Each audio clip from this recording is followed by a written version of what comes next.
Agustinus tentang akuisisi hak cipta, hak terjemahan dari sudut pandang penerbit. Kita belajar untuk mengakuisisi langkah demi langkah berdasarkan pengalaman Mas Roni Agustinus. Dan pada sore hari ini kita akan belajar materi yang lebih dalam, lebih maju dari penerbit. Jadi kemarin dari sudut pandang penerbit, sekarang kita akan belajar dari sudut pandang literary agent dan literary translator. Dan untuk sore hari ini kita sudah ada Jérôme Bouchaud. Halo Jérôme. Hai Tiya. Halo. Dan Jérôme akan menyampaikan materi. Nanti teman-teman juga bisa bertanya kepada Jérôme di Q&A session di akhir acara. Jadi nanti Jérôme dulu baru saya yang akan presentasi. Dan mungkin pada sore hari ini kita akan menggunakan dua bahasa, fleksibel saja, English and Indonesian. Maybe I have to switch for a while from Indonesian to English and from English into Indonesian. Yeah, let's make it flexible. Okay, so I have to switch to English for a while. Jérôme, hello, thank you very much for your time to be here with us. Yeah, and Thank you. yesterday, Thank you for having me. Yeah, thank you. Yesterday with Ronnie, we have learned a lot about rights acquisition from a publisher perspective. And now we would like to know further about the translation rights acquisition from a literary agent perspective. And maybe we would like to know more also about what is the literary agency, the job of a literary agent, how to get in touch with a literary agent, and what to negotiate during the translation rights acquisition. Yeah, Jérôme, please, the stage is yours. Thank you, Tiya. Hi, everyone. Selamat sore. I hope everybody's doing well and that you're well awake this afternoon, that some of you maybe, I don't know if you're following the World Cup or the basketball at the moment. So maybe some of you have woken up a bit early today. But in any case, I'm very happy to be here. And so today, as Tiya mentioned, we'll be talking about the process of translation rights acquisition and the question of translation rights in general, as seen from the point of view of the literary agent. I myself work as a literary agent. I am French, based in Malaysia, and I tend to specialize in works coming from Asia, and my work is basically to try to bring those Asian literary works into other languages, help these books, help these works travel from one language, from their original language to another language. And so in the space of this presentation, we will be talking about exactly what a literary agent does. Some of you are translators, some of you are acquisition editors. I don't know if any of you, maybe some of you already have, but whether you have already encountered a literary agent and whether you know what a literary agent actually does. So that's a question that we'll be asking ourselves first. What does a literary agent actually do? And we'll also have a look at how you as an editor or you as a translator can actually get in touch with an agent and how you can interact with an agent and how maybe you can work together with an agent. And also in the idea to make these relationships between you and the agent and all the other actors in the field, in this publishing landscape, as fruitful as possible. So here we go. Thank you, Tiya. You can actually go to the next slide, please. So to start with, I made a little diagram. It's a diagram that's maybe not very clear if you look at it right now, but basically I was trying to describe the ecosystem of literature and translation in very simple shapes and relationships. Basically, at the heart of literature and translation, you have this connection between the author, their work, of course, and the literary translator. And what you see in red there in between the author and the literary translator, XL8, actually, it's short for translate or translation. So the very heart of literature and translation is first the connection that exists between the author and the literary translator. But the translation itself alone, actually, it's a great first step. But what we hope, what everybody's hoping in the end is for the book, for that translation to be published in the foreign language and therefore to reach foreign languages. So for that process to happen, for this to actually come to realization, we need a whole lot of other players and actors in the field of publishing that will help this project actually come true. The author and the literary translator, the two of them can actually, if they work together well enough, they can get the books, if they find a foreign publisher, they can get the book published into a foreign language. That's actually the most basic and a very satisfying way to actually bring a book into translation. But there are other ways as well. And as you can see, just below the author and the literary translator, I've made a little agent around there. And the agent is basically just as central as the author and the literary translator, because they will actually help connect all the players, all the actors in that publishing landscape and bring them together to try and get the project to fruition. So the agent is very much central as well. And that's the connections and the role that we're going to be looking at today a bit more closely so that you understand exactly what an agent does. And you'll see that all these connections actually can, the agent can actually kind of like coordinate all these actions, all these actors, and in order to make everybody work kind of like together. And hopefully all these relationships between all these players listed here will help the book actually be published in a foreign language.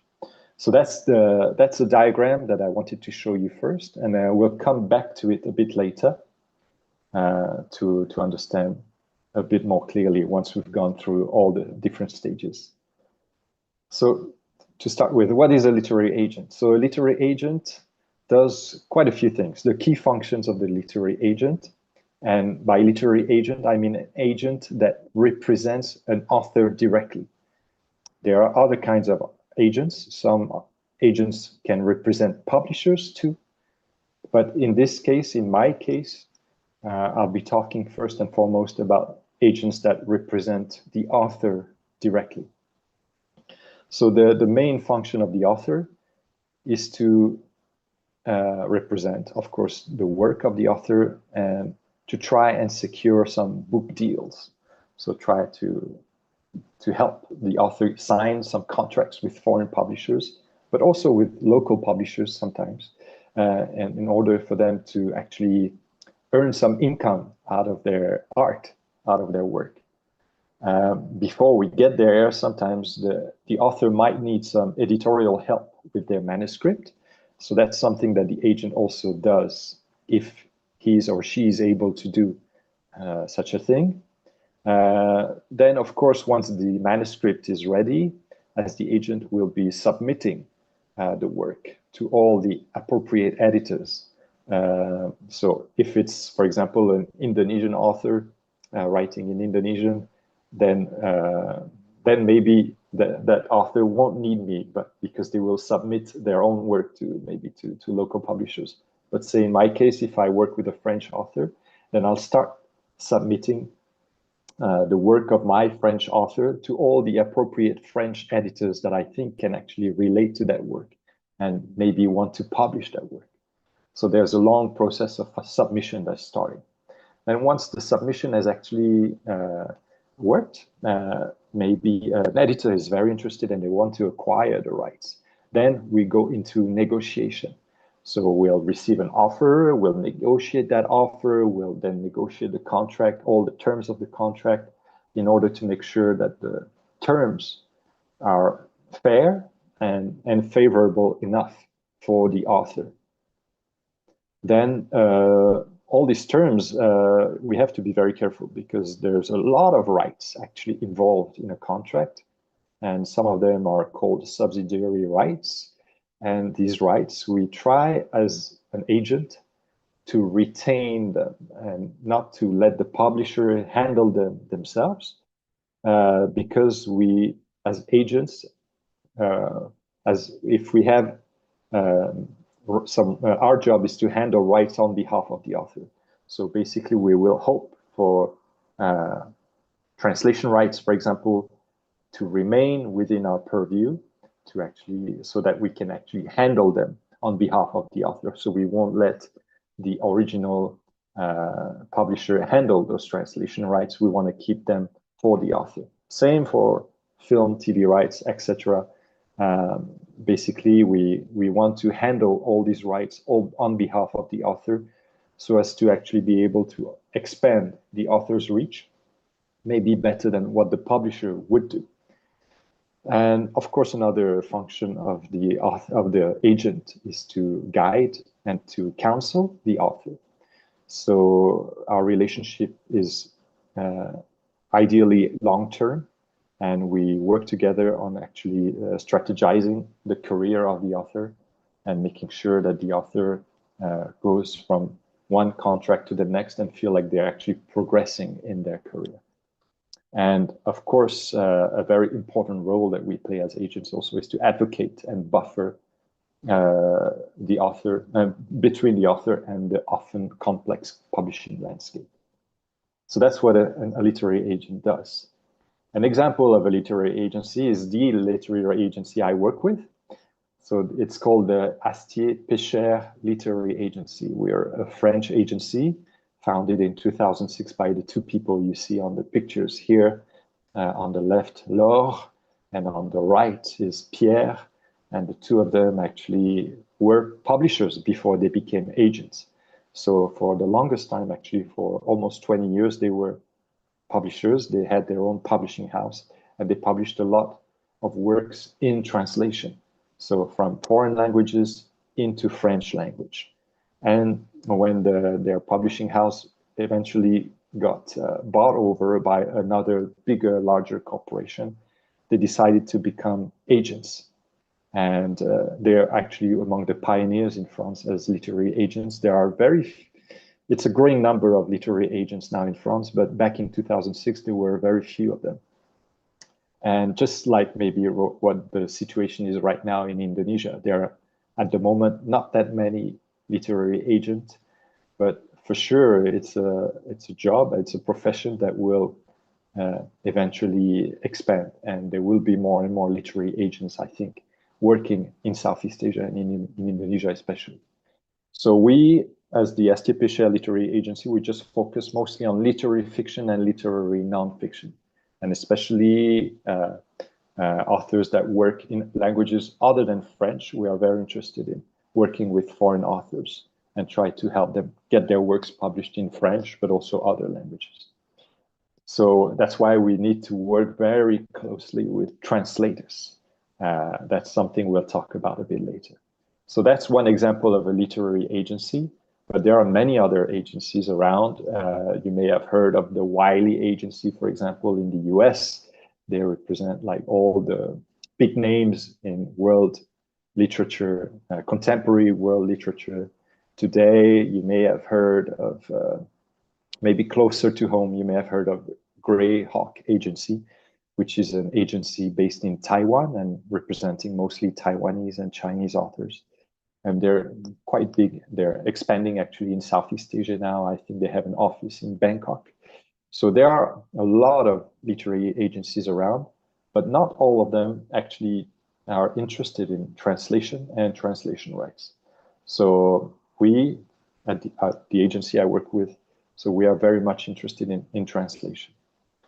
Another aspect of a literary agent is that we are fully independent. We're not working directly for a publisher. We're not working for any organization. We are independent professionals. And so I listed here basically some sort of little scale of tasks that we are meant to be doing as an agent. And I wanted you to compare it with what an acquisition editor actually does in a publishing house. So the agent, just like an editor, will ultimately, or first and foremost, what we have in mind is to build a list. And when we build our portfolio of authors, it's basically a bit like when an acquisition editor is looking at actually expanding the list of their publishing house. We try to think of maybe themes, similarities, and of course, works that actually resonate with us, because that's what the kind of authors and the kind of works that we want to work with. And then, of course, we work with the authors on the manuscript, etc., etc. So that's ultimately basically to get the work acquired by a publisher. Whereas the acquisition editor, you will receive some submissions from us, from agents, but also from authors directly. And you will read what we have to send to you. And if you like what we've sent to you, then you may place an offer and ultimately acquire the rights. So in order to expand and build your list of authors. So that's basically the two different scales of tasks that you can compare here between the agent and the acquisition editor.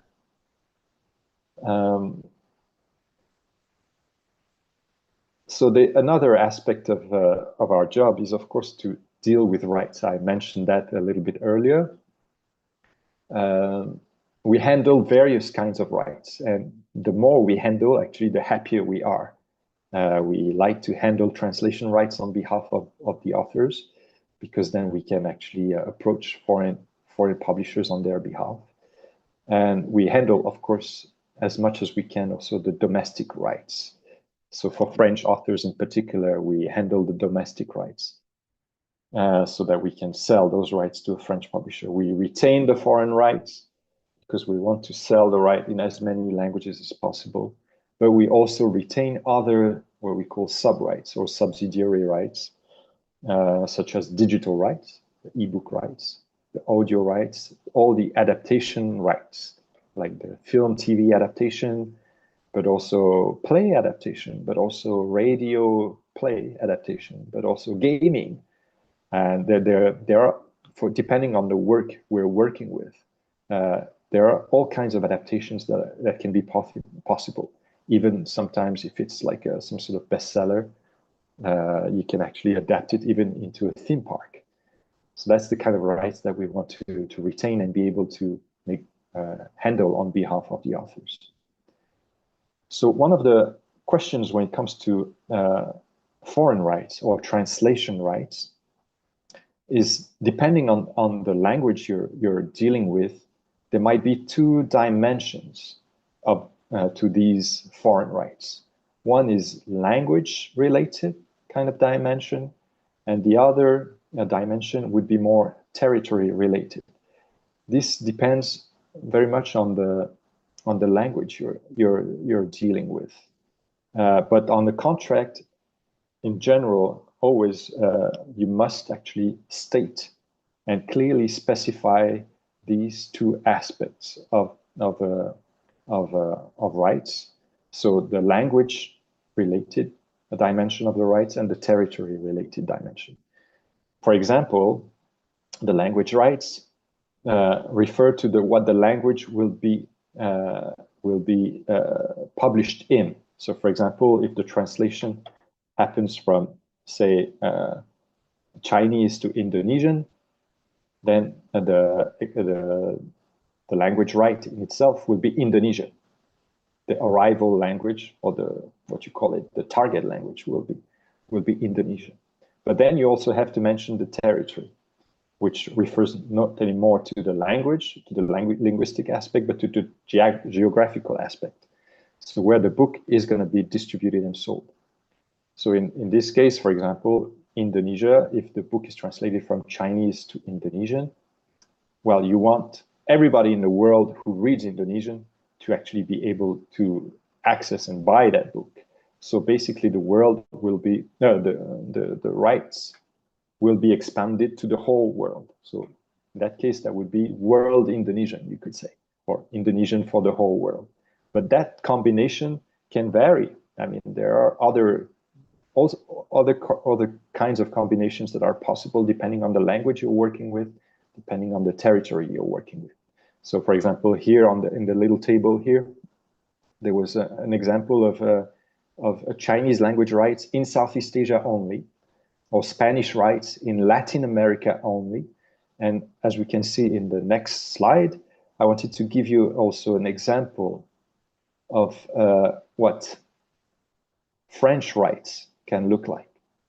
As I mentioned, I am myself French, so we deal a lot with French rights, French language rights, and French language happens to be a language that's actually spoken and read in a lot of countries around the world due to France's history of colonization.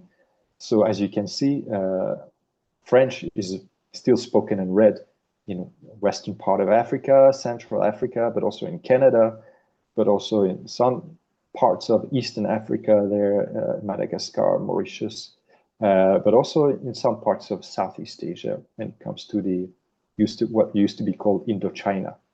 But so these parts of the world, especially Western, Central Africa and Canada, actually do still rely a lot on French for their books. And there's a big publishing industry that's actually that's thriving in those parts of the world that's based on French language. So for example, when we sell at the agency, we actually do represent a number of authors that are originally from Africa themselves. So they want their book to be published not only in France, but they want it to be accessible also in other parts of the world, and especially in Africa. So when we sell rights to their books in France to a French publisher, we will sell only French language rights for Europe. Only Europe, and maybe sometimes we will include Canada. But for these African authors, they would want us, their agent, to retain the French language rights for Africa, so that we can then, in turn, find an African-based publisher to publish the book and sell the book directly to African readers. That's actually one of the things that we try to do, depending on the language combinations, is to retain some rights and make sure that we find solutions so that the books can actually get as close as possible to the end reader, and make sure that the author is also happy with how we get their books translated and distributed. So when we actually when we receive an offer from an acquisition editor that's showing interest in one of the works that we've submitted to them, there'll be a series of questions that we'll want to discuss with that editor. So I've listed most of them here, the most important ones. They are not all here because there's always a lot of maybe other details that need to be discussed later on in the process. But the first questions that we, as agent, want to make clear with an editor, First of all, again, we go back to the question of the language and the territory. So I've listed a few combinations possible here: Indonesian world, French for West Africa, English for Australia, New Zealand, Portuguese for Brazil. That's the kind of combinations that are possible. And we first and foremost, we want to be clear on the scope of rights that are actually asked and requested by the editor. Second things that we want to know, and as precisely as possible, is the initial print run and also the public retail price. What print run is the editor looking at for their first print run? Is it 500 copies? Is it 1,000 copies? Is it 3,000? So that we have to be as clear as possible on that number, as much as we can. And then the public retail price is also important to us. Once we have the print run and the public retail price, then we can roughly estimate how much we can ask in terms of money from these editors. Once we know that basically, for example, they want to publish 1,000 copies, say, and they want to sell it at a price of, say, $20, then we know that ultimately the maximum money they will be able to make out of the first print run is $20,000. That's 20 times 1,000 copies, so about $20,000.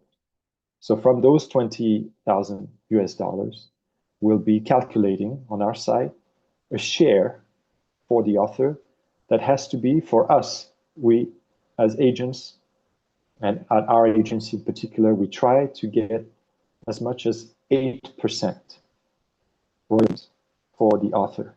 That's the minimum we try to guarantee to the authors. I know it might seem a bit high. I know that in Indonesia, maybe that rate is for translations. That rate might be seeming a bit high. I've seen in some countries they usually start at 6. Some countries maybe 7.5. But we always will try to negotiate maybe to start from 8%. And then from that 8% rate, we will calculate our advance. The advance money should actually, as much as we can, of course, it's not a must, but we try to cover as much of the initial print run as possible. So in that case, the advance money in the example I was giving you, $20,000 earned by the publishing house, we will try to ask for an advance money that's about equivalent to 8% of $20,000. So that's, I don't know exactly, maybe 1,600, if I'm not mistaken. So that's the advance, $1,600. That's the advance that we will be usually asking for. And then, of course, there's room for negotiation. Another kind of rights that the editor, the publishing house, might be interested in is ebook and audiobook.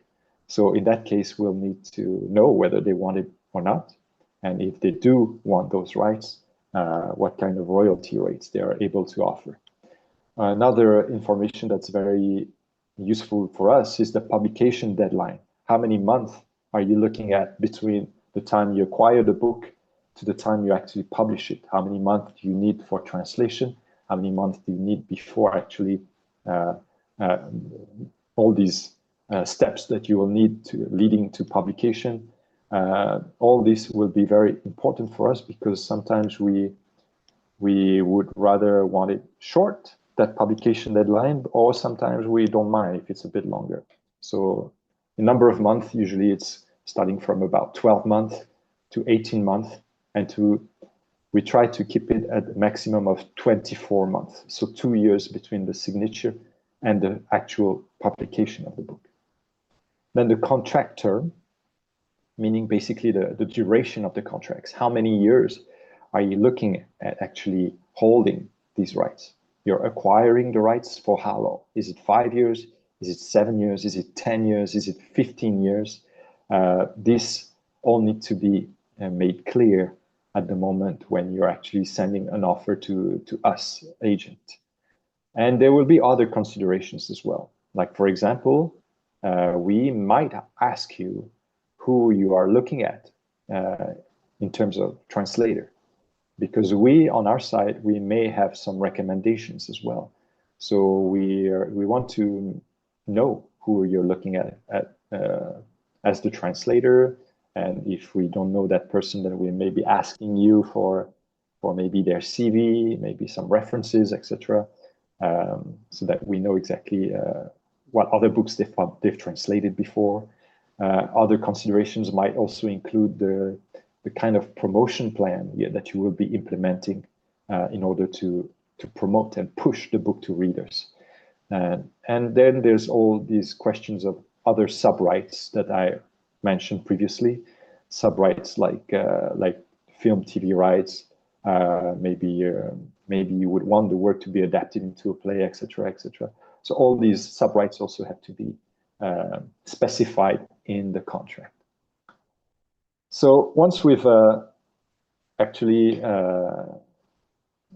signed, once we've decided to work with an author as an agent, like I said, we always are very happy to handle translation rights on behalf of the author, because we love to be actually dealing with foreign publishers. We love to be going to book fairs. We love to meet with foreign publishers, and we love to interact and sign book deals with foreign publishers, especially, I must say, with publishers that are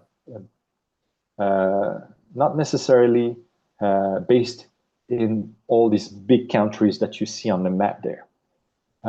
As you can see, the book markets around the world are very, very disproportionate in the northern hemisphere. These are the markets where books are selling the most and at the higher price. So that's why their size here is looking so huge and disproportionate as compared with the countries in the southern hemisphere, where the markets are there, but they're not as mature and they're still maybe sometimes emerging. And that's why you see all these big differences in terms of market value as compared with the actual geographical mass that you would expect. Like, for example, for a continent like Africa, Africa here on this map is very small, because in terms of market value, the publishing market is so small as compared with, say, the US market, for instance. So that's the purpose of this map, is to show you actually the kind of markets that actually we want to focus on, like Africa, like South America, like Southeast Asia, because there's so much still to be done, and to help these markets grow and also acquire rights from outside, and also help them, basically find new ways to promote their books internationally. So now we're going to look at a bit more precisely at the aspect of the life cycle of a book in translation. So just like in the first diagram that I showed you, I wanted to go like step by step, all these different actors that actually intervene in the life cycle of a book in translation. So of course we start with the author and their work, and that author has written a book, and their dream is to have the book translated. So maybe one of the first steps that they will be doing is to look for an agent. And so if we go to the next slide, then maybe they will want to deal with an agent to represent them and actually handle their rights on their behalf. No, can you just go back first to the previous slide? And so that's what an agent does. But in case the author has already published that book and the publisher is handling those rights on their behalf, then that's also fine. I mean, usually a publisher would have a rights department, and that rights department will be able to approach foreign publishers on the author's behalf as well. So those are the first two actors, the author and then the person who will actually handle the rights on behalf of the author. Then we move on to the next step. The next step, once we know that the book is actually available for sale in foreign languages, then there are other intermediaries. There are other people that actually can intervene in order to help that book travel. One of them is a reader. A reader is someone that's hired by maybe foreign publishers to actually keep an eye on books, and that will actually specialize in one particular language, and that will actually follow very closely what is being published on that market, and try to find maybe publishers in other countries that could be interested in that particular book. Then there are scouts. Scouts are very specialized agencies which work on behalf of foreign publishers, and these scouts will actually try to also survey some book markets, and for example, Southeast Asia, and they will actually try to keep an eye on all the books being published there, all the books that are being successful in that particular region, and then recommend them to the publisher that they're working for. Then you have foreign rights agents. So this is a bit like what I do, but some agents are specialized only specifically in foreign rights. So that's a bit more reduced in terms of scope of actions. As an agent, I deal not only with foreign rights, but also domestic rights. But you also have foreign rights agents that focus only on foreign rights, and these people can also actually help, for example, a publisher to a local publisher to find a foreign publisher for the book. So the next step of the life cycle of the book in translation, then comes the foreign publisher, of course. If the foreign publisher is convinced by the scout, is convinced by the reader's report, or is convinced by the foreign rights agent's proposition, then the foreign publisher will acquire the rights. But then you can also have, of course, the translator. The translator here might be the person who will be either approached by the agent or approached by the final foreign publisher to actually maybe read the book again and maybe produce a sample and maybe write a report, a synopsis. And so the translator here is also very important in terms of what they'll be able to bring into the foreign publisher's language, so that the foreign publisher is indeed convinced that this is a book for them. So the translator here in this diagram, the translator only appears at the very end, but sometimes the translator can be very much higher up in the life cycle. They can also be just next to the author, and the whole journey of bringing a book from their original language to a foreign language can actually start right there from the author and the translator themselves, and the connections that they're able to build. So that's how you reach new readers around the world. So going back to that first diagram, like I said, author and literary translator, they may not ever meet physically. They may not actually even exchange any emails, but there is a connection there that's very, very important, some kind of like meeting of minds. And so that connection is essential, first and foremost, to have a book start its journey towards translation. Then the agent, as we saw, is also very much central. The agent is able to connect with the local publishers, is also able to, of course, help guide the career of the author. The agent is also connecting with literary translators so as to be able maybe to ask them to produce samples, to produce synopsis. But the agent is also very much connected to the scouts. Scouts, as we saw, the scouts are those agencies that are employed directly by foreign publishers to scout some markets, to survey some markets. And the agent is, of course, directly connected to foreign publishers. And that's the people we submit the works to. But the agent is also connected to all sorts of other institutions, like state institutions, but also maybe specialized foundations, journalists, and all sorts of other actors in the field of publishing. So the agent actually is kind of like very much central, and we try to do everything we can to help the author in their career, and to also help bring their books into foreign languages. So the role of the agent here in the ecosystem of literature and translation is a very central role. So to finish my presentation, I just wanted to insist that as literary agents, we always want to cherish our translators. Because a skilled and committed translator can be the best promoter of an author and their work. They can play a similar role to an agent if they have the right contact. So an author doesn't necessarily need an agent to actually feel represented if they have on their side a translator that's willing to go the extra mile to help them connect with foreign publishers. Basically, a translator can very much act like an agent.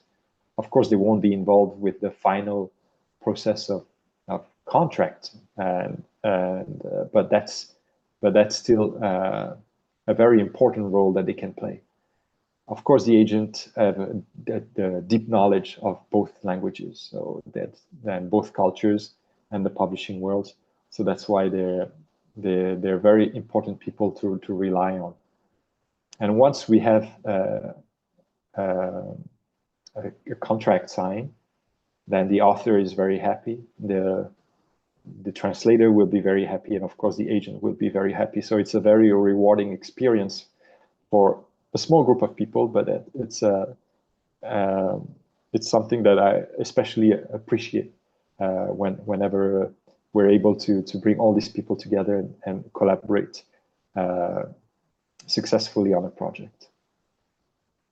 And I wanted to show you as well some covers of books of Indonesian literature that has already been published in other languages.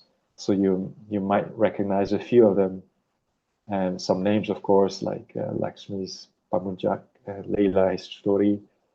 There's a cover here in Chinese that's a book by Pramudia Anantatur. There's another just next in Russian by Eka Kurniawan. Then below, there's one by Intan Paramadita in Thai. Then there's Orang-Orang Bloomington by Budi Dharma, translated by Tiffany Tsao in English. Then there's a translation of, I think it's Harimau Harimau by Mokhtar Lubis in Arabic. And then there's Mr. Hirata's novel translated. What language is this? I can't see now. But basically all sorts of languages, and then a few covers in French as well. So French readers are very, very curious when it comes to foreign translated works, and they're especially curious about works from Indonesia. So we've had a few authors already translated, like Leila Chudori, Jena Maisayu, Eka Kurniawan, and Ayu Tami, etc., etc. So these are examples of projects that have actually been successful, and I'm hoping this presentation will be useful to you in order to understand better how a literary agent works and how we can actually work together, you acquisition editors, translators, with me and other literary agents, in order to bring more Indonesian literature into foreign languages, or more and more foreign literature into Indonesia. Thank you very much. Thank you very much, Jérôme. And yeah, do let me know if you have any questions. Yes.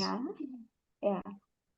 Thank you very much for your presentation, Jérôme, for detailed presentation, step by step of the acquired translation rights, what to negotiate with literary agent. Yeah. So, for any of you who want to ask to Jérôme directly, or maybe you can write in a chat box. Yeah. Right now. Sorry, Mas Beril sekarang atau nanti setelah saya presentasi sebaiknya? Diselesaikan dulu aja, Mbak. Oke. Ya, tahan dulu sebentar. Saya diminta host untuk melanjutkan presentasi ya. Oke. Teman-teman, tadi kita sudah... Oh, sorry. Is it okay? I switch to Indonesian again, Jérôme? Sure, no problem. Oke. Tidak ada masalah. Ya. Oke, makasih. Kamu mengerti. Oke. I prefer to talk in Indonesian, I think, because I see the participants or the audience here is all is Indonesian, I think, yeah. And Sabina, of course, speak Indonesian. Oke, terima kasih. Teman-teman, saya akan mencoba untuk melanjutkan sebetulnya.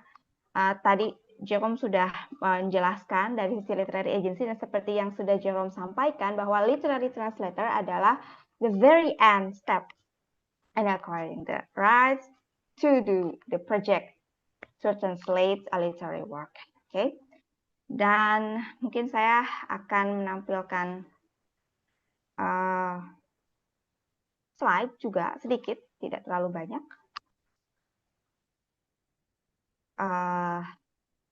Tentang ya translation rights atau hak terjemahan dan penerjemahan sastranya. Nah, di sini kita bisa tadi seperti yang sudah disampaikan oleh Jérôme di penjelasannya bahwa inisiatif dari penerjemahan itu sebagian besar mungkin ya itu datang dari pihak penerbit. Tentu saja karena penerbit mencari, mengkurasi dan menghubungi literary agent untuk disambungkan ke pihak pemilik hak cipta atau proprietor. Nah, di sini di Indonesia tentunya setidaknya ada dua cara. Saya yakin juga di negara lain ya, seperti di Eropa, di Jerman, di Prancis, di Amerika, submission dari naskah terjemahan itu diawali oleh inisiatif dari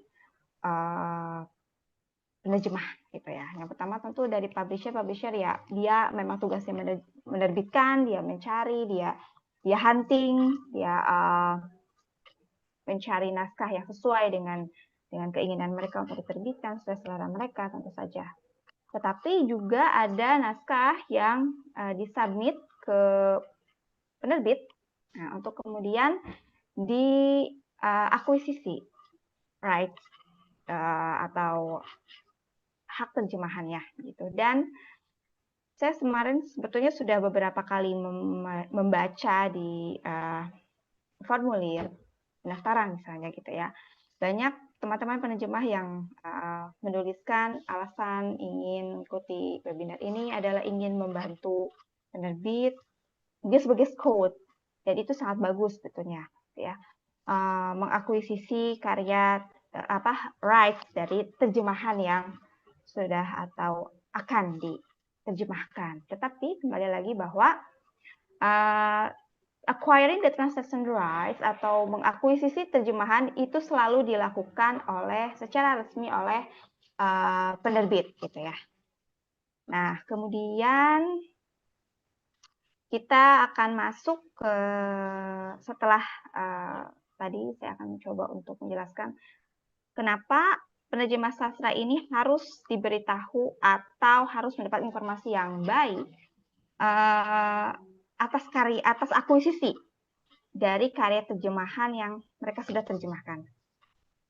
Terutama ini untuk penerjemahan yang diinisiasi oleh atau yang disubmit oleh si penerjemah ke penerbit gitu. banyak sekali kasus di Indonesia, tentu saja di Indonesia kita konteksnya sekarang, bahwa penerjemah menyelesaikan karya terjemahannya, kemudian menyampaikan ke atau mensubmit ke publisher, kemudian saya tidak tahu bagaimana kontrak di antara mereka, apakah kontraknya benar-benar menguntungkan kedua belah pihak misal, atau beli putus, atau bagaimana. Tetapi apakah pertanyaan adalah apakah ada kelanjutannya setelah dia submit ke publisher. Pertanyaan saya selalu begitu. Apakah setelah penerjemah menyampaikan atau submit the work to the publisher, apakah penerjemah tahu karya terjemahannya itu sudah diakuisisi secara legal atau belum?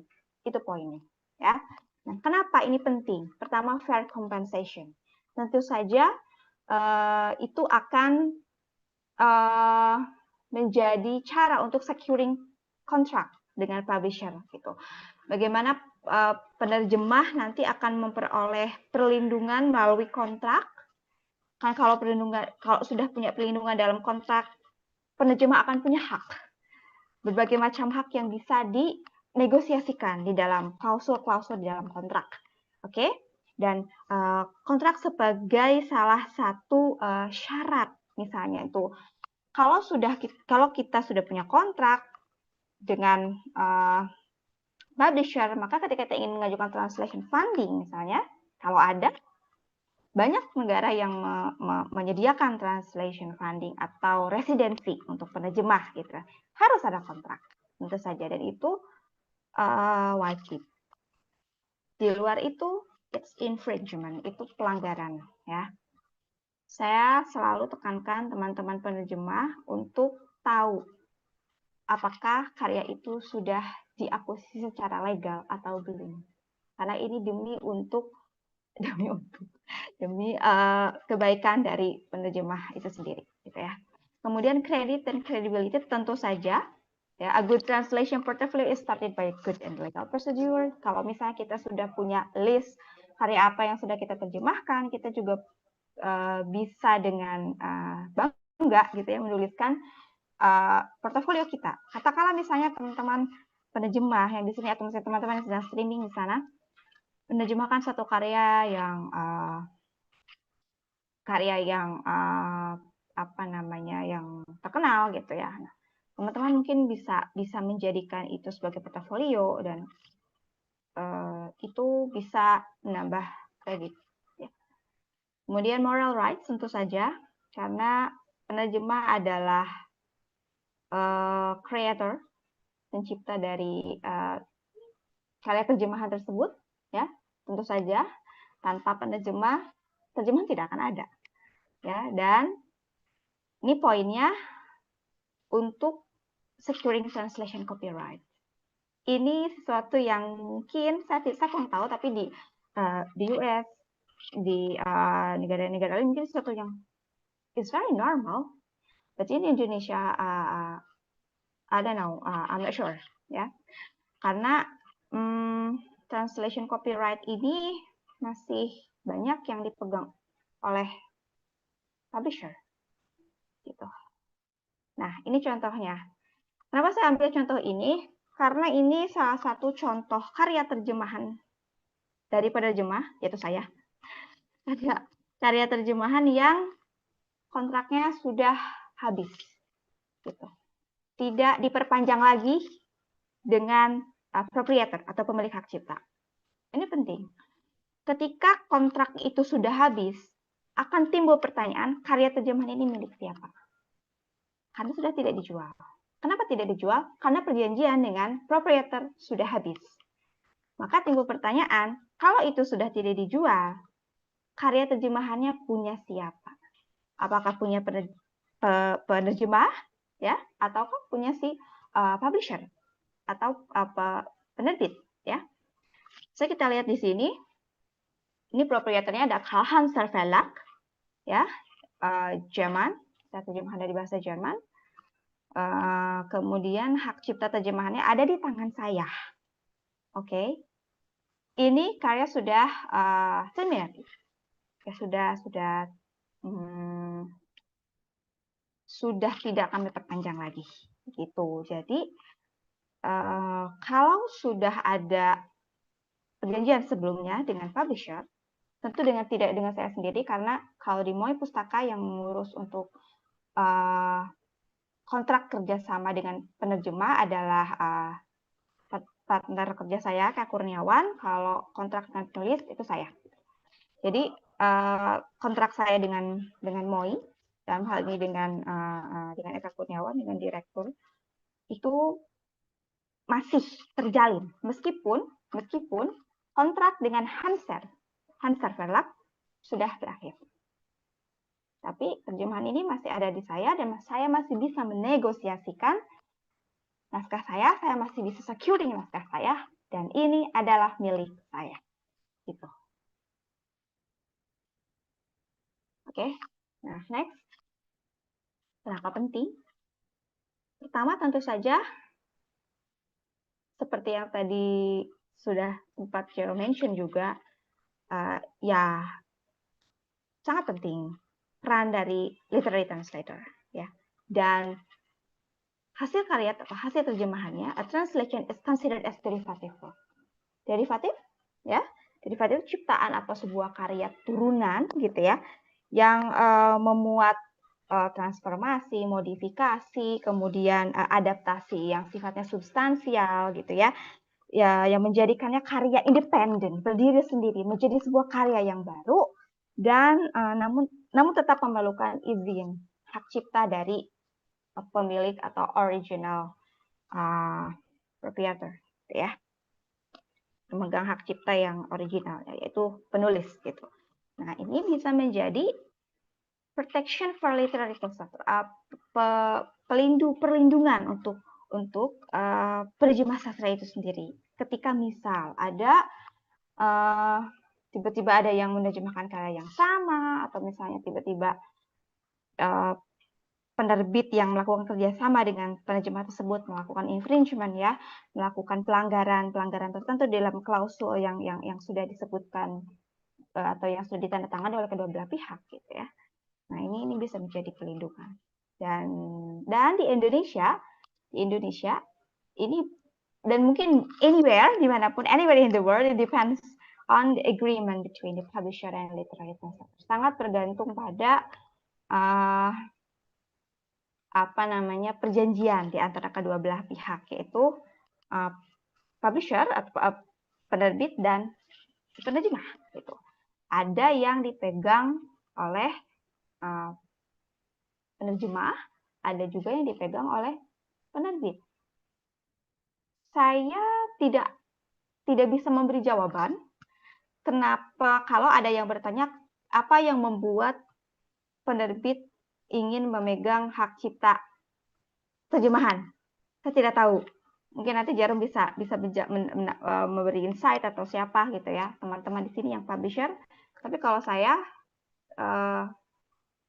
karena penerbit saya dari awal selalu menekankan bahwa kami sempat sebetulnya dulu 2 tahun pertama MOI berdiri, itu hak cipta atau translation copyright was still held by us, ya, masih dipegang oleh kami, gitu. Tetapi seiring berjalannya waktu, tahun ketiga mungkin, atau saya kurang ingat, tapi kami merasa bahwa sebaiknya memang hak cipta dipegang oleh penerjemah sebagai kreator. Seperti itu. Ya, kurang lebih seperti itu, sedikit dari saya. Kalau ada teman-teman yang mau menambahkan, ya, please. Atau, kita sudah, we have got the question. Oke, Jérôme, this is for you. Ya, teman-teman, kita akan masuk sesi tanya-jawab. Teman-teman boleh mengajukan pertanyaan langsung kepada Jérôme atau kepada saya, langsung atau melalui kolom chat seperti yang ditanyakan oleh Kak Arini Yusuf. Ini untuk Jérôme, ya. Oke. Speaking of foreign and territory right, Arini has the example, Jérôme. Yeah. The couple then go on the date in a royal carriage. The couple then go on a date in a royal carriage. In Indonesia, as a target language, we don't really have a direct equivalent of a royal carriage. We have a delman or beca, but they are not associated with royalty. Kalau kereta kencana, kayak ini, I don't know. If a cultural equivalent does not exist in the target language, if a cultural equivalent does not exist in the target language, is it acceptable to adapt it as a delman or beca, or should it be translated differently? Okay, it's about the equivalent, cultural equivalent in translation. What would be the best approach in this case? Where is the line when it comes to the territorial rights? Yeah, can you answer it, Jérôme? Yeah, I think I don't know. There's it's more a question for a translator actually, rather than than a literary agent. I think so. It's a question of whether you want to use original words, or in this case Indonesian words, into an English translation because you can't find any equivalent into your own language. So that, I think, would be more maybe for Sabina to answer, whether she, or to you, of course. It's more a question for you to answer. And when it comes to the third part, where is the line when it comes to territorial rights? I'm not sure there's that has anything to do here in this case with territorial rights. This is more a question of translation, and what you decide to keep in the original language, maybe so as to maybe keep this very distinct flavor, or this very distinct kind of like aspect to a word, or to a thing that you're actually describing, as compared with maybe a translated word that will not carry the same meaning. So I can understand that sometimes you might want to keep delman or beca instead of any other word in English that don't carry the same kind of meaning. But yeah, that's as far as I can go. I don't know if you have an answer, Tiya, or maybe if someone else has an answer. But yeah, there's Arini Yusuf also send comment below. Kereta kencana nampaknya lebih jarang kalau untuk kereta. Oh, it depends on context. Kalau misalnya memang this royal carriage, if the context of this royal carriage is for the people, the common people, not a royal family, of course, it cannot be translated with kereta kencana, I think. Yeah, because I should see the context, of course. Yeah, right. Is this a cultural context? Yes, it's cultural context, but I cannot say is it equivalent or not with beca or delman, but this word royal is associated with something royal. Mewah mungkin, kereta mewah mungkin misalnya. Itu dari saya, Kak Arini, ya. Mungkin ada teman-teman yang bisa menambahkan. Ini kasus terjemahan, tentunya. Ya, ranahnya agak ke terjemahan. Okay, next question from Alia. Alia asks Jérôme. Yeah.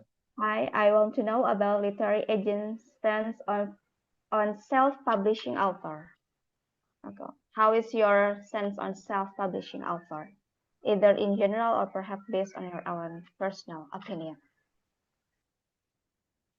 So when it comes to self-publishing, I know that some authors, self-published authors, also do want to be represented by an agent in order for their work to be translated into foreign languages or maybe adapted into a series or a movie. So there are some agents that actually do represent self-published authors.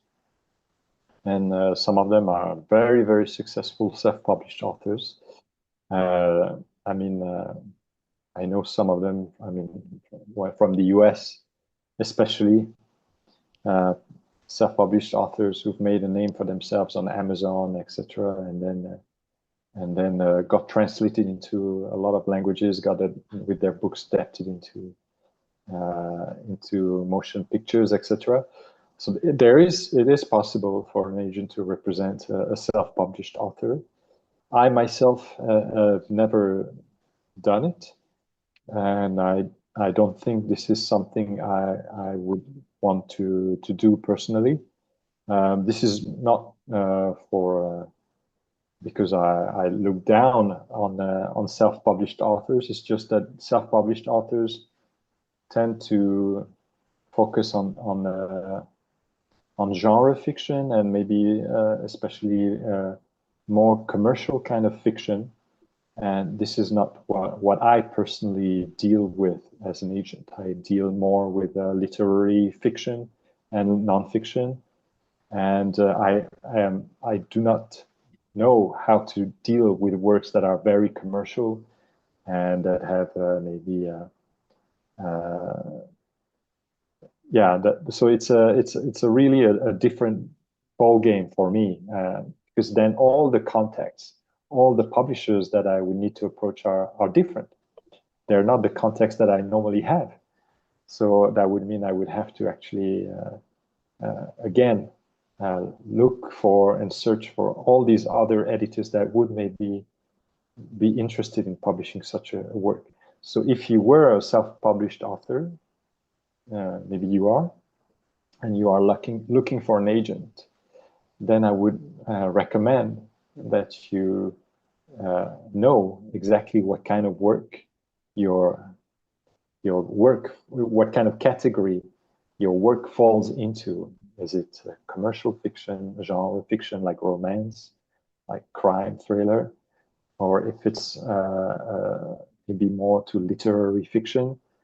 And in that case, then you can try to look for an agent that actually does represent your kind of work, because literary agencies don't just simply represent any work. They're very specialized, and so that's what I would recommend to you if you are a self-published author, is to know your work and to look for the literary agencies that actually deal with your kind of work. Then it's worth it. I mean, it could be interesting to submit your work to them. Yeah. Next question. Okay, next question for me. Okay. How do you negotiate to acquire the translation rights for yourself? My experience shows some publishers tend to treat translators more like glorified Google Translate. I didn't negotiate the translation for myself, so Tormoy Pustaka, of course. For the publisher, of course, because in the end, publisher should acquire the rights, not the translator. But it's just like coincident or not. But yes, I was a translator. But if I cannot translate that word, I will look for another translator, of course. Yeah, but maybe, yeah, I know what you mean about your experience. Show some publishers tend to treat translator more like glorified as I mentioned before.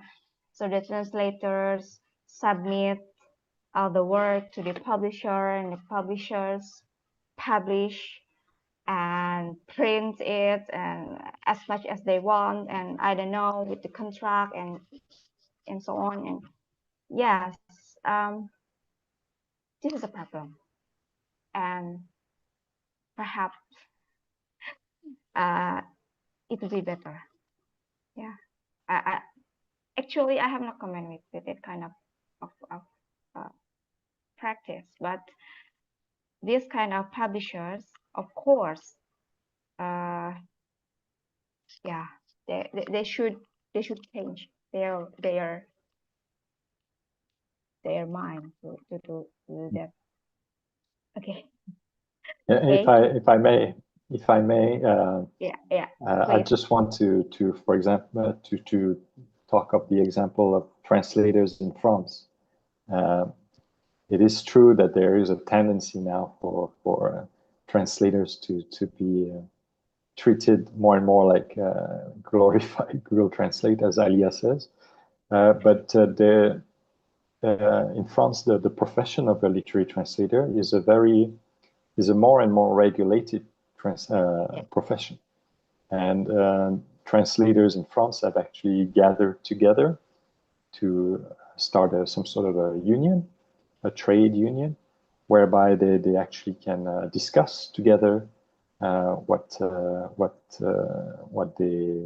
they expect in terms of contracts, in terms of social protection, even from the state and from publishers.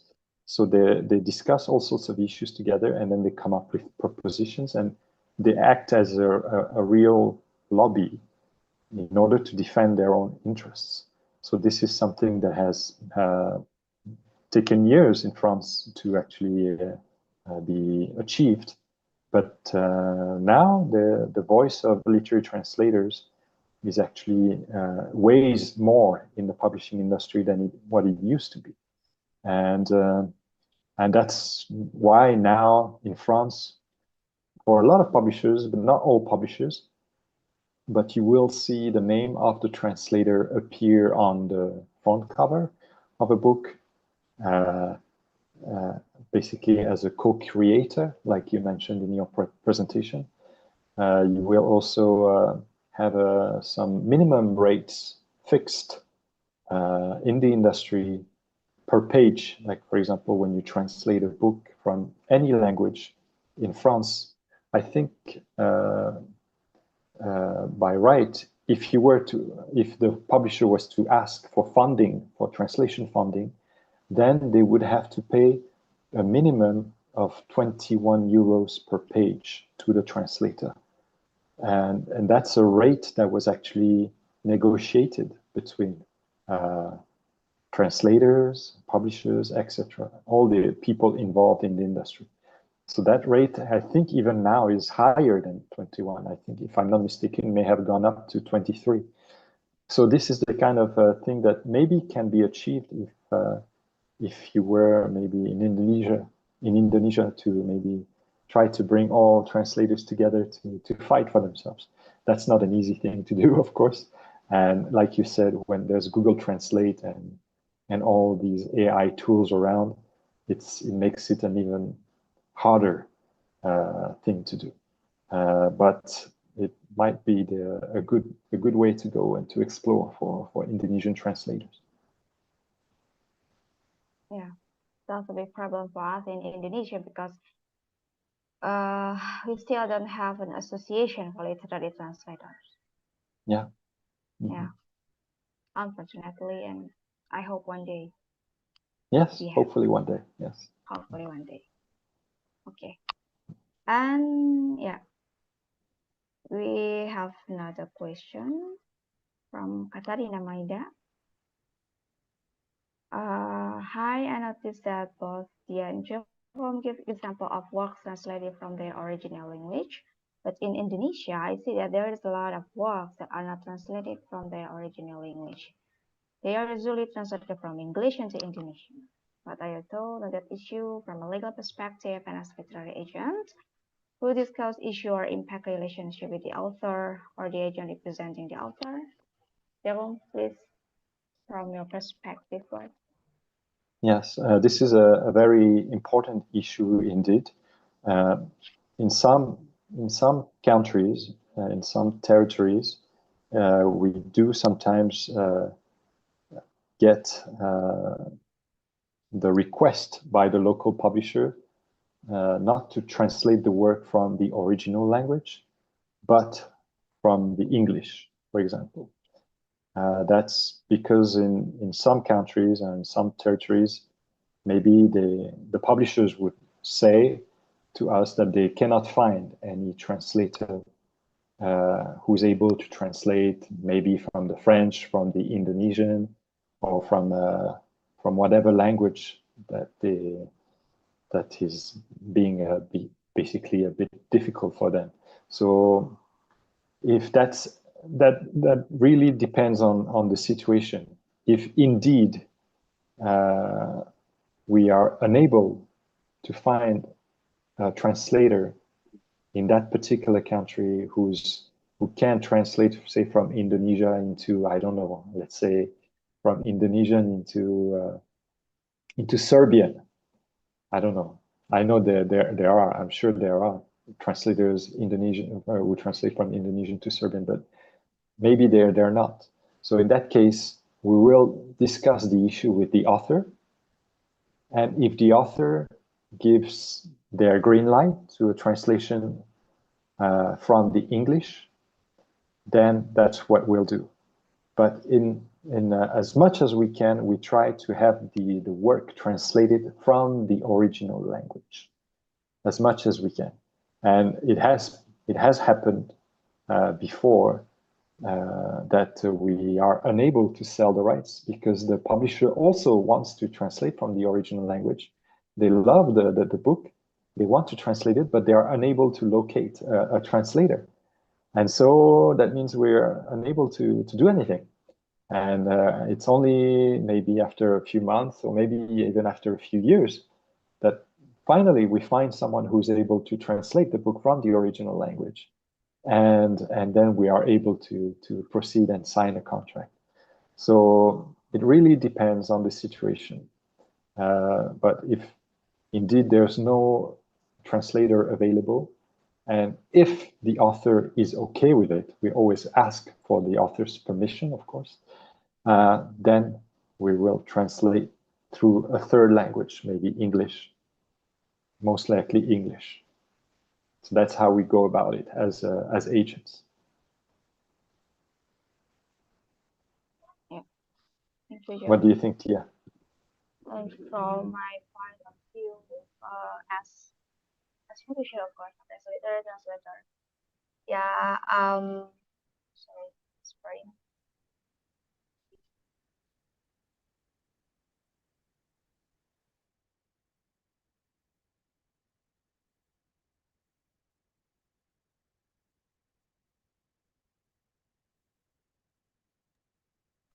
Yeah.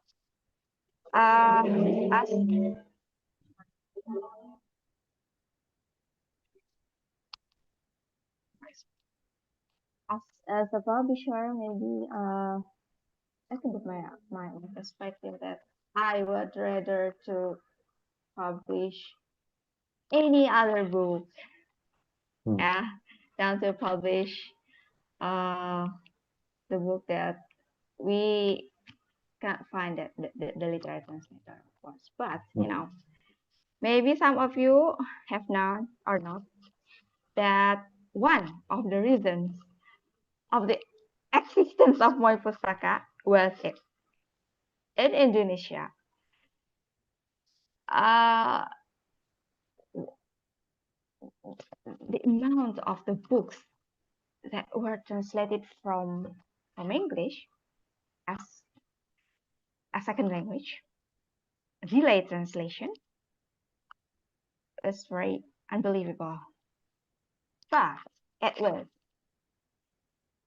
And now, right now, at the moment, we see it when you go to the bookstores,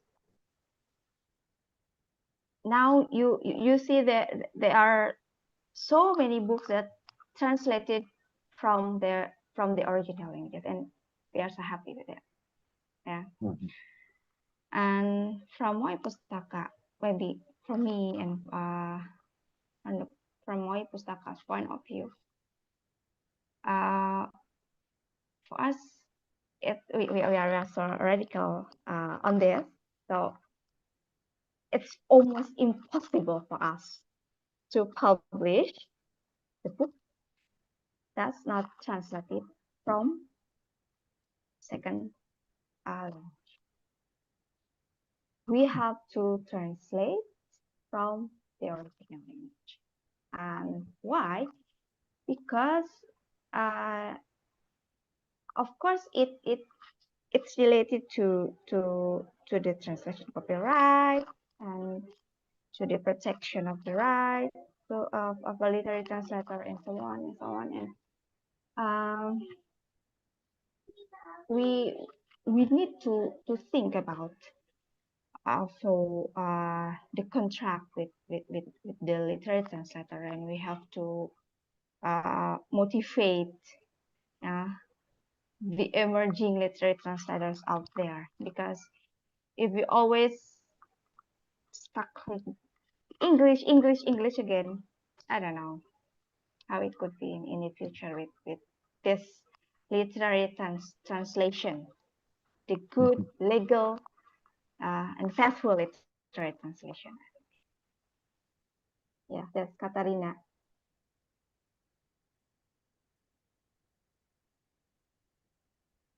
Sabina. Sabina gives a comment. Yes, Sabina. Yes, it's. Thank you for your comment, Sabina. Yeah, yes, I read for all of you. Share the comment on the translation question raised above from me as a translator from the Indonesian into German. Certain terms in one language, source language, concerning items or elements of the culture where the language is spoken do not exist in the target language. Those terms are called realia. Pizza, bicha, or kabaya would be examples. A very interesting question touches also aspects of post-colonial translation. If I stumble over a realia, I ask, does a German equivalent exist? And if not, I tend to introduce the term into German. In literature, it happens so many times with English terms. So for me, it is time also to introduce some cultural elements from Indonesia, and of course, other languages and cultures in literary text.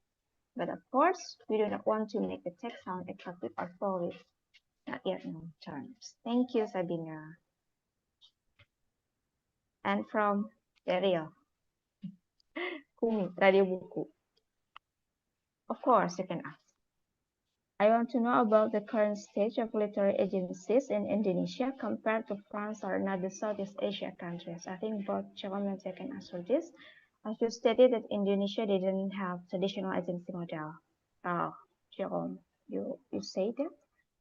Yeah, didn't have traditional agency model or barely exists. A while ago, our government has introduced funding programs to boost the translation scene, but I think for today's condition, it's not enough to solve the structural issue. And second question, could you share the story behind our agency's journey for Jérôme? I think we can learn something from the journey of non-government agencies. Thank you, Daryl. Thank you, Radio Buku. So the current state of literary agencies in Indonesia, as far as I know, there aren't that many. There are maybe less than 10, as far as I know. The one that is the most prominent, I would say, is the Borobudur agency, which is linked to IKAPI, and which is run until today by Pak Nung. And that's the one agency in Indonesia that I was first introduced to many years ago. And that was, when I first learned about Pak Nung and Borobudur agency, I think maybe it was 2018. but I think they had been around then already for a few years. Since then, I know that the Indonesian government has been trying to push to have more individuals actually try to maybe become actual literary agents and professionals in that field. And so as I don't know exactly yet whether this has borne any fruits, whether there are more literary agencies now than what there used to be. I know there are a few other agencies around. I just don't know their names. But if I'm not mistaken, there must be at least 5 to 10 agencies in Indonesia. But it's still a very small number, of course, as compared with other countries. But it's a growing thing. And when I was in Jakarta recently, I met with some young people who were actually working on building their own literary agency. And you may try to follow them on Instagram if you're on that social media. They're called the Darlings Literary Collective. And so it's a few of them. There are 6 people. And so if you look for their handle on Instagram is thedarlings.literary. And basically they try to propose a series of services, including literary agency services. So you can check their profile, thedarlings.literary, and you will see that actually, yeah, it is a growing movement, maybe in Indonesia right now. It's a growing movement not only in Indonesia, but also in the whole of Southeast Asia. I've seen here in Malaysia, where I'm based, also a growing number of people who are interested in becoming literary agents. I have a few friends who are now also who have become literary agents themselves. Same thing happens in the Philippines, in Thailand, and so it's a growing thing. And I feel like there's it kind of like fills a gap right now, because we all can feel that there is maybe some sort of growing movement for more and more Southeast Asian literature to be translated into foreign languages, and especially translated into English. The US market and the UK markets right now are very interested in translating more from this part of the world, and so whatever the US or the UK decide in the industry tends to be followed not quite soon after by other countries in the world. So they're like a bit like the benchmark. What works in the US and what works in the UK will, after a while, be followed in other countries like France, like Germany, Italy, Spain, etc. And of course, Asian countries like China and Japan. This is like some sort of ripple effect. And so right now there is definitely interest in Southeast Asia. That we can really feel it. It has grown over the years. And for this reason, I can see that a lot of young and dynamic individuals here in Southeast Asia are also getting more and more involved in the field of literature, and as translators, and also as bookstore owners, as bookstagrammers, book influencers, etc. It's a growing movement, and I think that's important for the whole ecosystem to work well, and so that we're able to actually promote more of Southeast Asian literature with the other parts of the world. So yeah, that's I think that's a growing thing in Indonesia, and we'll definitely hear more about it I think in the years to come.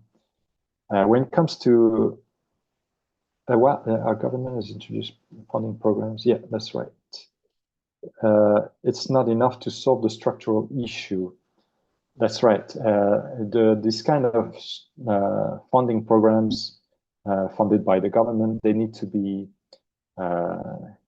actually implemented in the long run. If I remember well, the Indonesian government actually implemented it back in 2014-15 when Indonesia was invited to the Frankfurt Book Fair. It lasted for a few years, but then it stopped, that translation funding program. And only recently did they start again to have another kind of program, I think called MTN. I'm not too sure what it stands for already, but it's the MTN translation program. And I think it's an important thing to have. When you see around the world all the countries that are successful in getting their literature translated into other languages, well, it's because the state support is very strong. When you see South Korea, when you see Taiwan, when you see France, these are all countries where there's a very clear and systematic kind of program in place whereby foreign publishers can apply for fundings, translators can apply for fundings, for residencies, etc. So there's a whole lot of things that have to be put in place for literature to actually be translated and promoted internationally. And that's what Indonesia needs to do at their own level. It costs a lot of money for sure. So it's not something that will happen from today and tomorrow. It will take quite a while. But once you have it, you should try to keep it in place for as long as you can. So that's my answer to my long answer to your question. Could you share the story behind your agency's journey? So yes, our agency's journey, like you say, we're not a government agency. We're a private agency that was founded by two individuals. Laure and Pierre, my two colleagues, were originally publishers. And at that time, when they first started as publishers in the 1980s, 1990s, there were very few agencies in France. Literary agencies basically did not exist, except for agencies that represented American publishers and UK publishers. Basically, the only agencies that existed back then were to bring English language works into France. There were like local agents that knew the French market very well, and they were basically helping all these big publishers like Penguin, like Macmillan, like whoever else, to actually get their books translated from English to French. So those were the first agencies that we had in France. And these agencies also worked the other way. They used to also promote French authors to the US and to the UK. So it was mostly a kind of like a transatlantic kind of relationship first. And it took time for actual other agencies to come up and to actually start dealing with other languages other than English and French. And there were a few very strong models to follow. Of course, there was an agency that was very successful at promoting South American literature. I think they can't remember the name exactly, but it's the Balcells agency was very successful at promoting South American literature. Then there very few agencies starting to pop up, promoting literature from other languages as well. And when my two colleagues, Pierre and Laure, actually lost their company to another bigger corporation, they were acquired by a big corporation. They decided that the time was right in France at that time. So we're talking about 2005, 2006, for another kind of agency to exist in France. No more only dealing with French and English, but with other languages as well. And they were very new at that time. They were so new that French publishers didn't like them at all. Even until today, French agencies are looked down upon by French publishers. And that's also a problem, I think, that Indonesian agencies may have here in this part of the world, is because it takes a while before we're able to make a space for ourselves as agencies. And publishers who are used to not dealing with agencies or only dealing with the big American agencies, they tend to not be very friendly at first to local agencies, because that's another intermediary that they need to negotiate with, and that they'll eventually have to pay a bit more too. So that's why they're not very happy. But it's a necessary movement in order to protect the rights of the authors, and also to protect some sort of what we call bibliodiversity. Bibliodiversity is when you're actually able to build a publishing ecosystem that not only focuses on your local language, let's say French or Indonesian, and another important language like English, for example, but also to try and bring all other sorts of languages to your market. The translation market in France now is big. Actually, in terms of the numbers of books that we publish annually, translated books represent almost 30% of the books that are published. Almost 1 out of 3 books in France is actually a translated book, and that's huge.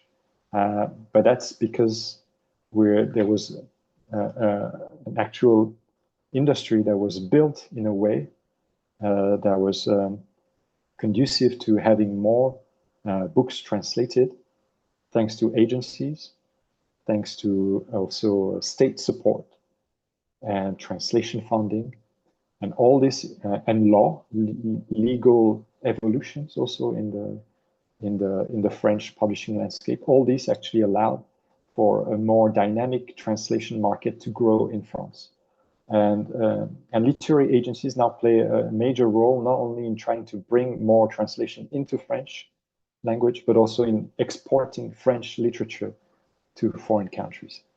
So that's, it's a good example to follow. And my 2 colleagues at that time were pioneers in that field.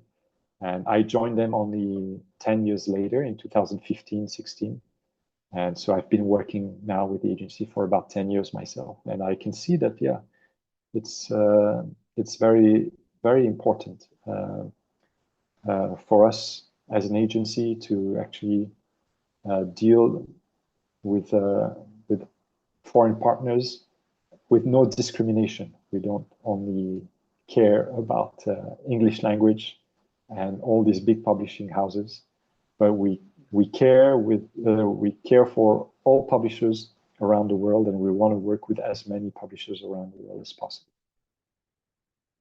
So that would be the journey behind our agency. I hope it answers your question. And sorry again for the long answer.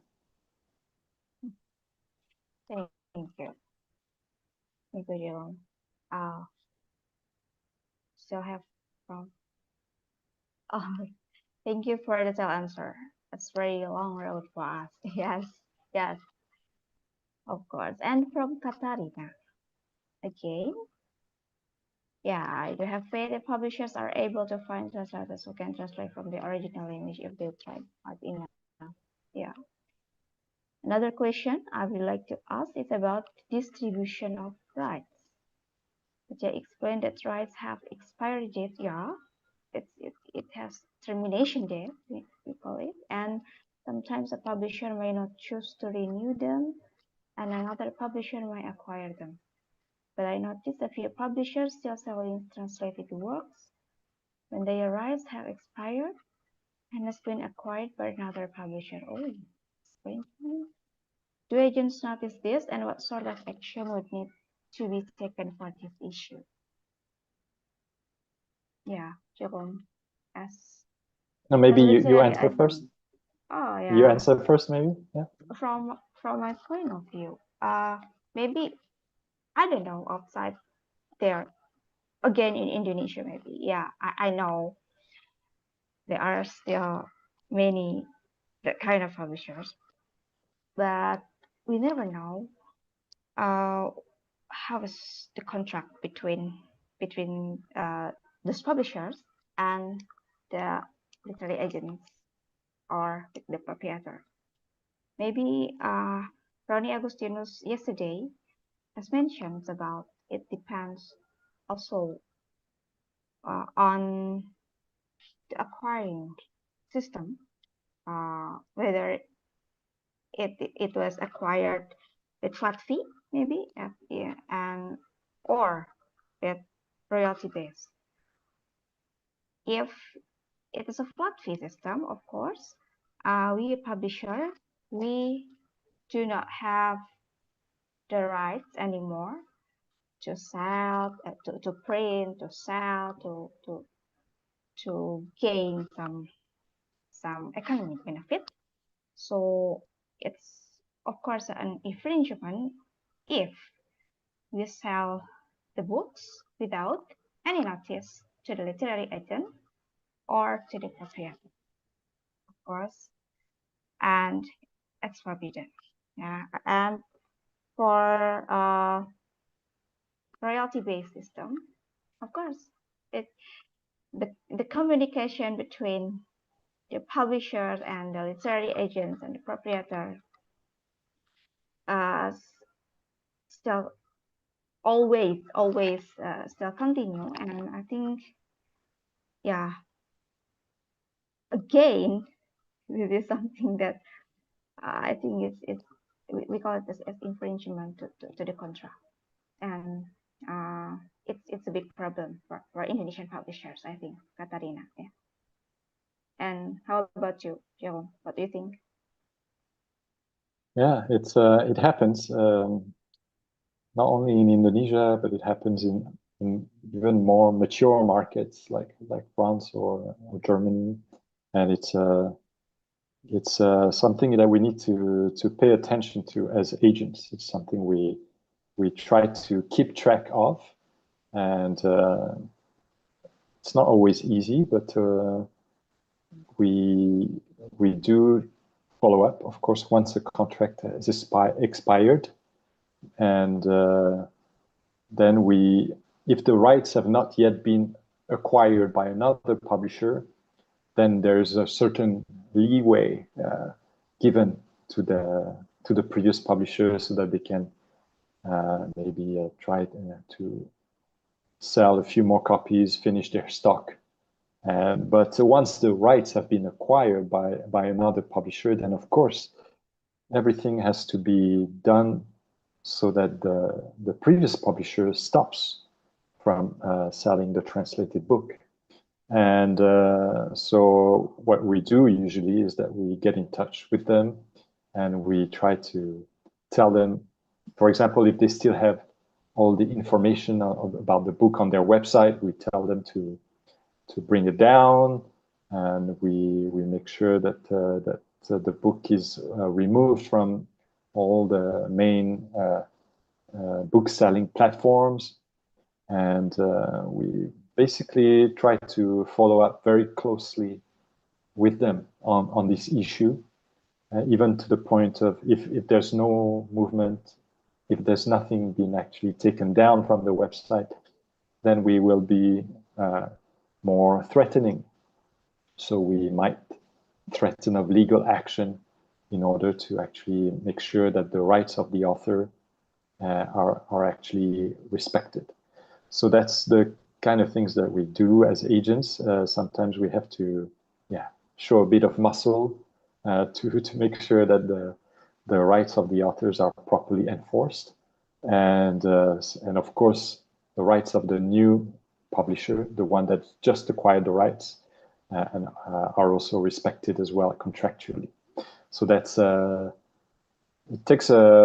can take a bit of time. It takes a bit of back and forth, but usually we manage to to bring everything down from their website and to get them to stop selling the books. If they don't, then legal action is required. That's something I've not experienced myself so far. So I won't be able to tell you much about it, but it's possible, of course. Yeah. Thank you, Jérôme. This time comes from Alia. Oh, just comments. Maybe we need a revolution before the AI overload takes over all our jobs. Which jobs? Literary translation or literary agency? I think on this AI, I think artificial intelligence in a literary translation, AI is very ruining our job.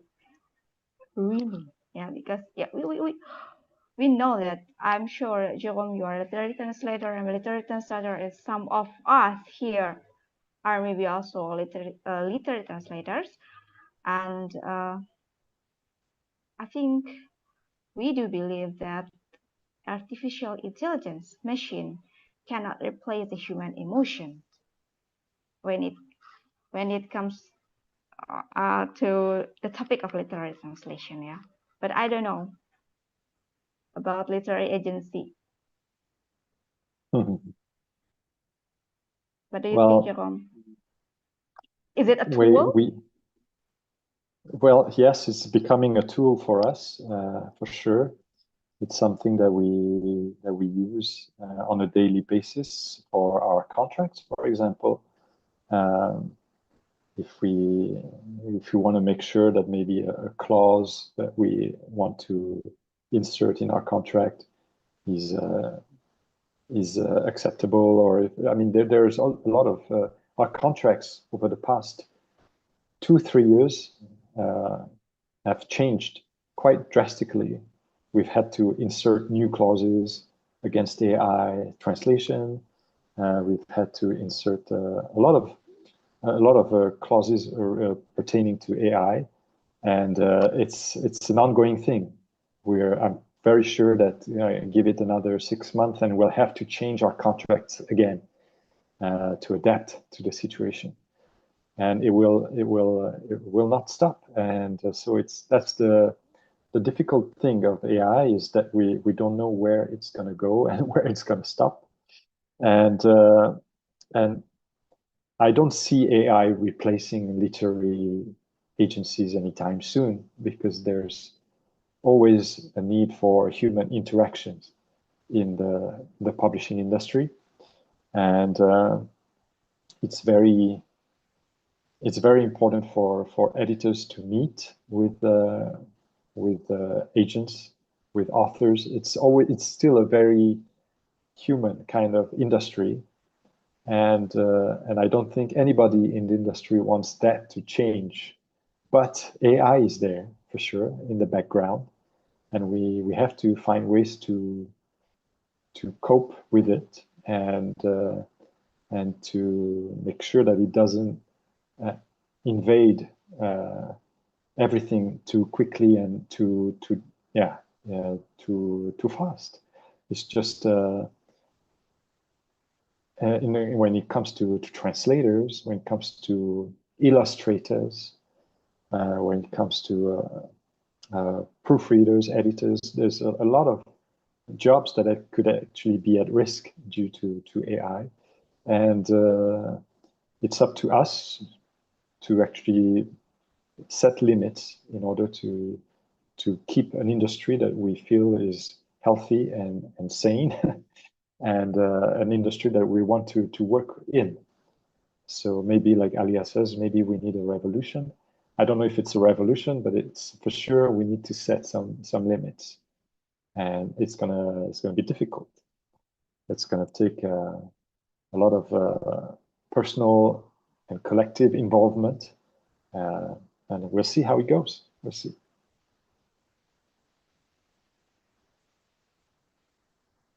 Okay, thank you, Jérôme.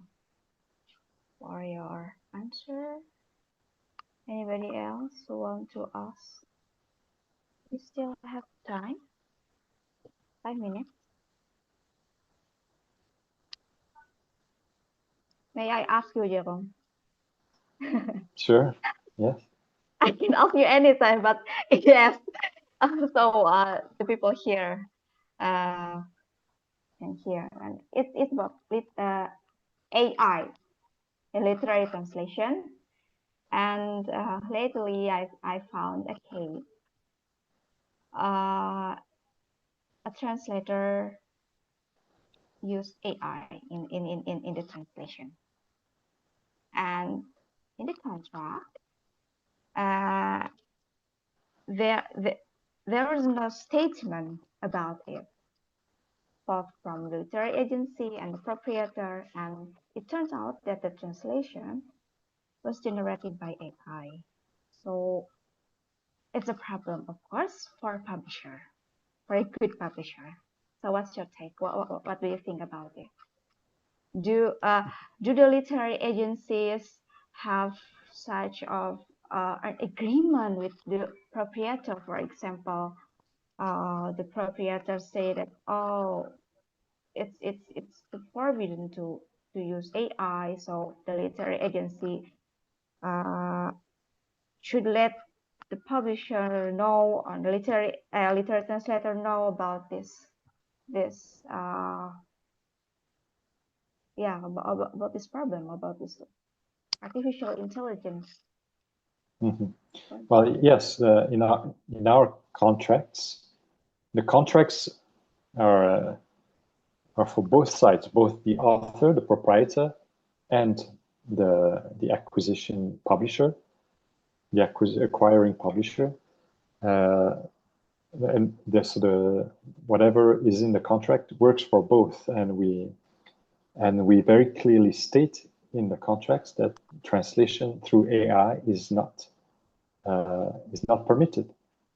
So that's AI is only restricted to some things that nowadays have become more convenient to do through AI, thanks to AI, like promotion on social media campaigns and these kind of things, and various in-house tools that the publishers use to maybe classify and arrange their all the books that they publish. All this is being done partly through AI now, especially in the bigger groups like Penguin, Random House, etc. So our contracts very clearly stipulates that no AI is allowed for translation, but that it is allowed only for a restricted number of actions, including all that I've just mentioned. And so when it comes, if you are sure that the translator actually did that translation through AI, but that nothing is specifically mentioned in the contract about this, then it's difficult. It's up to the publisher in the end whether they want to publish that translation or not. If they decide to publish that translation, in the end, it's there's nothing much you can do unless the author maybe is not happy with it and they decide to terminate their contract unilaterally and find a way to then compensate the publisher. That's it's a tricky question, but as long as it's not specified in the contract, I don't see a real possibility here for the proprietor to say anything. That's why you need to mention very clearly in the contract that no translation should be done through AI. And then even if it is mentioned in the contract, sometimes it's very, very difficult for anyone to know whether that translation has been done actually through AI or not. You just have to see what happened recently in the case of the Commonwealth Short Story Prize. I don't know if you've heard of this story. There's this a competition that's held annually called the Commonwealth Short Story Prize. And the winner this year has been accused by some parties that his story was actually written through AI. And the publisher of the winning short story is a big publisher. It's called Granta. And Granta has decided to actually maintain the prize and maintain the publication of the short story on their website, I think, or in their journal, even though there has been these sorts of accusations against the writer, because there was just no way for Granta and the organization committee to know whether the story had been written through AI. So that if we're unable to detect whether AI has been used in the case of that short story, then you can imagine that it can also be quite difficult sometimes to detect if AI has been used for a translation. I know there are some patterns that can be distinguished and maybe found when it comes to AI, some sentences starting in that way or finishing that way, or etc., etc. But it's still very, very difficult to actually know whether a work has been translated or even written through AI. So, and it's only going to get harder and harder because AI is getting better and better. So it's a tricky question. That's why our contracts have to be as clear as possible on that particular question, and we have to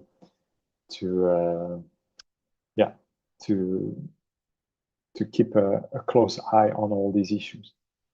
But yeah, as I said, it's difficult to predict the future right now. Thank you for the answer. Okay. Any other comments or question? No? Mas Beriel? Sudahi saja? Sudah jam Oke, 5? Mbak, sudah jam 5. Oke. Thank you. Yes, terima kasih teman-teman sudah menyimak webinar kami sesi 1 kemarin dan sesi 2 hari ini. Terima kasih untuk yang sudah bergabung, baik di forum maupun YouTube streaming. Terima kasih banyak. Dan semoga yang diperoleh di webinar bisa bermanfaat untuk kita semua. Terima kasih, Jérôme, sudah hadir. Terima kasih. Thank you very much for your time, for your very Terima kasih. detailed explanation and presentation. Thank you very much.